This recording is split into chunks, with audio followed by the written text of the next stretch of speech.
والعصر إن الإنسان لفي خسر. Assalamu alaikum wa rahmatullahi wa barakatuhu. Chers auditeurs, bienvenue sur cette nouvelle vidéo intitulée Comment pratiquer la technique appelée le captage. Le captage, comme nous l'avons défini précédemment, est l'inverse de la possession. Car la possession, c'est le fait que un esprit, une énergie métaphysique finit par posséder un corps et manipuler la personne possédée. Alors, lorsque la personne est soumise à un traitement via la Rokia, alors ceux qui sont des traitants, ils vont, par la miséricorde de Dieu, sortir cette énergie ou ces créatures qui possédaient la personne et leur orienter à l'adoration ou alors le détruire. En ce moment, la personne possédée précédemment va garder ce que nous appelons une brèche de relation avec les personnes qui le possédaient. Alors, cette brèche de relation ou encore cette piste-là reste comme un moyen de communication. En ce moment, la personne devient celle qui prend le contrôle de la chose. Comment? Parce que le capteur, en ce moment, qui était précédemment possédé et vivait avec ceux qui le possédaient, il peut, en ce moment, les ramener vers lui et les remettre aux espaces qu'il possédait dans le passé, mais cette fois-là, avec l'intention de leur donner une orientation positive. Comment pratiquer ce captage?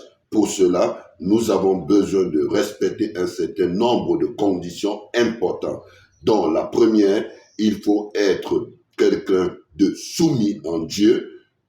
Deuxième condition, être en état de purification et de pureté. Troisième condition, être juste et équitable. Et la personne qui s'occupe de ce captage est un lecteur qui a mémorisé une partie ou la totalité du livre de Dieu et un capteur qui va prendre l'engagement par la miséricorde de Dieu d'orienter tout ce qui va se connecter à lui vers le droit chemin.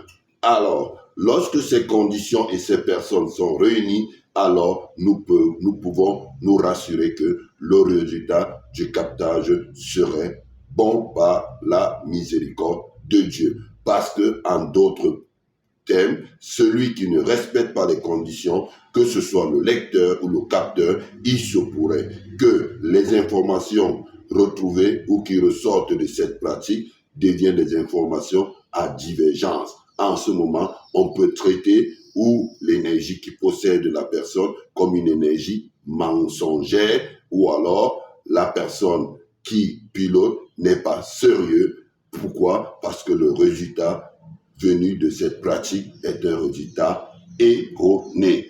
Donc, rassurez-vous lorsque vous voulez pratiquer la Rokia à travers cette technique de respecter ces conditions afin de ne pas dire qu'un tel a menti ou alors un tel, sa Rokia n'est pas sérieuse. Que Dieu nous accorde la possibilité de rester sérieux dans ce que nous faisons et qui nous augmente la connaissance, la foi et qui nous maintient sur le droit chemin. À la prochaine vidéo, nous parlerons de qui est le capteur et quelles sont les catégories de capteurs. Restons connectés.